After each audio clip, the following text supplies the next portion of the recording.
అందరికీ నమస్కారం. ఇప్పుడు నేను చూపిస్తున్నది గోంగూరతో చేసిన పులిహోర. చింతపండు అస్సలు వేయలేదు. ఓన్లీ గోంగూర ఆకుతో మాత్రమే చేశాను. చాలా టేస్ట్‌గా వచ్చింది పులిహోర అయితే. అది నేను ఎలా చేశానో చూసేయండి. నేను ఇప్పుడు చూపిస్తున్న ఎర్ర గోంగూర. ఈ గోంగూర కొంచెం పులుపు ఎక్కువ ఉంటది. తెల్ల గోంగూరకు పులుపు తక్కువ ఉంటది. నేను ఇప్పుడు చూపిస్తున్న గోంగూర అయితే మా నేబర్ కల్పన వాళ్ళ ఇంటి ముందు వేశారు విత్తనాలు. చాలా పెద్దగా వస్తాయి మొక్కలు. ఇలా ఆకులు మనం కోసుకుంటుంటే ఆ చిన్న ఆకులు మళ్ళీ పెద్దగా అవుతాయి. అలా దగ్గర 3 మంత్స్ మనం హార్వెస్ట్ చేసుకోవచ్చు ఈ ఆకుల్ని. ఎర్ర గోంగూర పులుపు ఎక్కువ ఉంటుంది. ఇది చాలా బాగుంటుంది టేస్ట్ కూడా. ఈ ప్లేస్లో గోంగూర వేస్తే చాలా మంచిగా వస్తుంది. లాస్ట్ టైం కూడా వేశారు. కోసినప్పుడు 2-3 సార్లు నాకు ఇచ్చారనమాట. ఆకులు కట్ చేసి మరీ నాకు ఇచ్చారు. ఈసారి నేను కట్ చేసుకుంటానని చెప్పేసి అడిగితే సరే కట్ చేసుకోండి అని చెప్పేసి అనింది. ఇంకా వాళ్ళకి మాకు కలిపి రైస్ చేశాను అనమాట. గోంగూర బయట కొనే పని అయితే 2 కట్టలకి ఎంత ఆకు వస్తుంది. అలా 2 కట్టలకు సరిపడా ఆకు అనమాట ఇది. దీనికి అరకిలో రైస్ వేసాను నేను. ఎంత ఆకు సరిపడా 2 గ్లాసులు తీసుకున్నాను. పావు గ్లాసుతో రైస్ 2 సార్లు మంచిగా కడిగి 1కి 2 నీళ్లు వేసేసి కుక్కర్ ఆన్ చేసేసేయాలి. 4 విజిల్లు వచ్చిన తర్వాత స్టవ్ కట్టేసేయడమే. చింతపండుతో చేసిన పులిహోర చాలామందికి కొంచెం ఎసిడిటీలా ఉంటుంది. తిన్నా కొంచెం అనీజీగా ఉంటుంది. అలాంటి వాళ్ళకి ఆకుకూర తిన్నట్టు ఉంటుంది, ఇలా పులిహోర తిన్నట్టు ఉంటుంది అనమాట ఈ విధంగా చేసుకుంటే. ఆకుకూరలు కడిగేటప్పుడు మనం ఎక్కువ నీళ్ళతో కడుక్కోవాలి. మన ఇంట్లో పండేదైనా బయట కొనుక్కొచ్చేదైనా. బయట కొనుక్కొచ్చేదైతే ఇంక ఇసుక ఎక్కువ ఉంటుంది. ఇలా ఎక్కువ నీళ్ళతో కడితే ఇసుకంతా కిందకి వెళ్ళిపోతుంది. మంచిగా ఆకు వాష్ అవుతుంది. ఎప్పుడైనా ఆకుకూరలు మనం కడుక్కునేటప్పుడు మంచిగా కడుక్కోవాలి. కొన్ని నీళ్ళతో కడిగేయడం, కట్టలు డైరెక్ట్గా కట్ చేసేయడం ఎందుకో నాకు మొదటి నుంచి అలా నచ్చదనమాట. ఆకుకూరలు వండాలనుకుంటే మాత్రం అది ముందే బాగా చేసి పెట్టుకుంటాను. ఈ పులిహోర పొడికి కావాల్సినవి కొన్ని ఫ్రై చేసుకోవాలి. ముందైతే నువ్వులు ఫ్రై చేసి పెట్టుకున్నాను పక్కకి. తర్వాత కొన్ని ధనియాలు, కొంచెం జీలకర్ర, ఒక హాఫ్ స్పూన్ ధనియాలు, పావు స్పూన్ జీలకర్ర, ఒక 10 వరకు మిరియాలు, కొంచెం ఆవాలు, ఒక 6 అంటే 6 మెంతులు వేసాను అనమాట. వేసి ఫ్రై చేసేసాను. లైట్గా ఫ్రై అయ్యి అవన్నట్టు వేస్ట్ చేసుకోవాలి. మరి ఎక్కువ మాడినట్టు చేయకూడదు. ఎండుమిరపకాయలు కూడా దగ్గర ఒక 15 ఎండుమిరపకాయలు. అంత ఎక్కువ కారం లేదు, మీడియంగా ఉంది కారం. 15 వరకు వేసాను.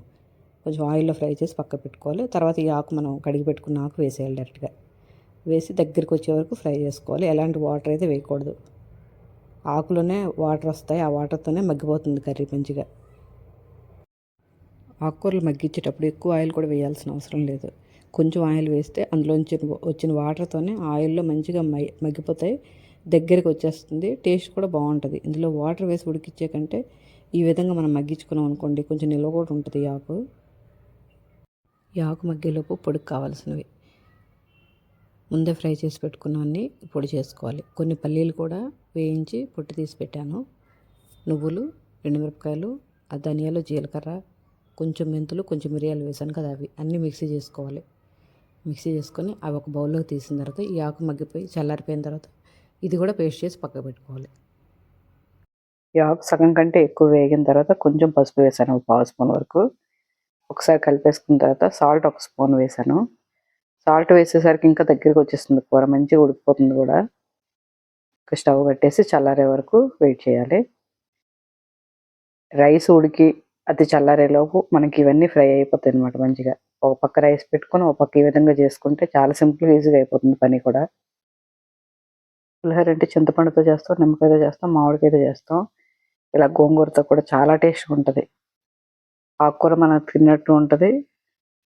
అలా పులిహోర మంచి ఫ్లేవర్తో చాలా టేస్ట్ ఉంటుంది. ఈ పొడులన్నీ వేస్తాం కదా, ఈ పొడుల వల్ల మంచి రుచి వస్తుంది పులిహోర. ఇంట్లో లేడీస్ వరకు నాకు తెలిసినంత వరకు మనం వంట చేసేటప్పుడు హెల్తీగా చేస్తున్నామా, టేస్టీగా ఉంటుందా, పిల్లలు ఇష్టంగా తింటున్నారా మనం ఇంట్లో వాళ్ళంతా అన్నట్టు చూస్తే మాత్రం మన ఆలోచనే ఆ వంట మంచిగా వచ్చేటట్టు చేస్తుంది అనమాట. ఇందులో వేసే ఇంగ్రీడియంట్స్ అన్నీ హెల్తీయే. ఆకుకూర వేసాము, ఈ పప్పుల పొడి అంతా వేసాం కదా, ఇది అసలు మిక్సీ చేస్తుంటే మంచి కమ్మటి వాసన వస్తుంది. ఆకుకూర కూడా మంచిగా చల్లారిపోయింది.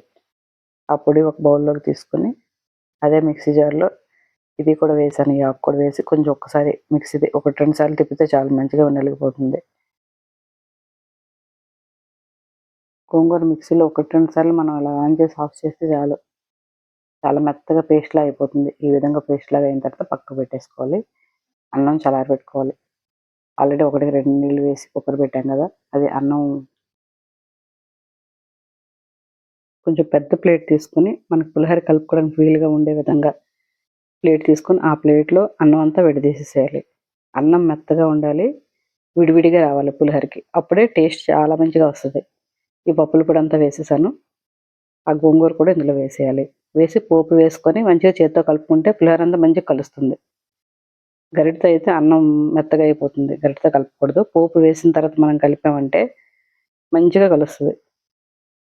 పోపు కోసం నువ్వుల నూనె వాడాను నేను. 4, 5 స్పూన్లు కొంచెం ఎక్కువే పడుతుంది నువ్వుల నూనె. చిన్న పాత్ర పెట్టుకొని అందులో ఆయిల్ సరిపడా వేసుకోవాలి. ఒక 5 స్పూన్ల వరకు వేశాను నేను. వేసి ఇందులో పోపులు వేసుకోవాలి. పోపులు కొంచెం ఫ్రై అయిన తర్వాత పల్లీలు వేసుకోవాలి. 1 బై 1 కొంచెం ఫ్రై అయిన తర్వాత అలా వేసుకుంటే మంచిగా అన్నీ వేగే విధంగా చూసుకోవాలి. నువ్వుల నూనె వాడేటప్పుడు కొంచెం పొంగుతున్నట్టు అనిపిస్తది. కాకపోతే టేస్ట్ చాలా మంచిగా వస్తది నువ్వుల నూనె వాడితే మాత్రం మనం పోపుకి. అందులో పులిహోర పోపుకి చాలా మంచి రుచొస్తాయి. పల్లీలు వేశాను. పల్లీలు వేగిన తర్వాత కొన్ని జీడిపప్పులు, 2 ఎండుమిరపకాయలు వేసి ఫ్రై చేసుకోవాలి. చింతపండు పులిహోర చేసిన, మామిడికాయ పులిహోర చేసిన ఇంగువ వేస్తే మాత్రం మంచి రుచొస్తది. ఒక పావు స్పూన్ వరకు ఇంగువ వేశాను. ఈ పోపులు వేగిన తర్వాత ఇంగువ వేసుకోవడం వల్ల మంచిగా ఫ్లేవర్ దిగుతుంది. పచ్చిమిరపకాయలు, కరివేపాకు తర్వాత వేసుకోవాలనమాట. పచ్చిమిరపకాయలు, కరివేపాకు ముందే వేసామనుకోండి ఆ ఇంగువ స్మెల్ రాదు. అందుకే ముందే వేసేసాను. కరెక్ట్‌గా స్మెల్ వస్తదనమాట. కరెక్ట్‌గా ఉంటది మనకి. పసుపు కూడా ఒక పావు స్పూన్ వేసాను. ఉప్పు కూడా సరిపోకపోతే ఈ పోపులో వేసి కలిపేసుకోవాలి. నేనైతే ఒక స్పూన్ వరకు తర్వాత ఈ పోపులో వేసి డైరెక్ట్‌గా కలిపేసాను. అన్నం మెత్తగా అవ్వకుండా చేత్తో మంచిగా కలుపుకోవాలి. పచ్చిమిరపకాయలు, కరివేపాకు మరీ ఎక్కువ ఫ్రై అయిపోకూడదు. ఈ విధంగా ఫ్రై అయితే సరిపోతుంది. ఇంక అన్నీ వేసేసి ఆ ఆయిల్‌తో మనం కొంచెం చల్లారిన తర్వాత కలిపామంటే మంచిగా కలుస్తుంది.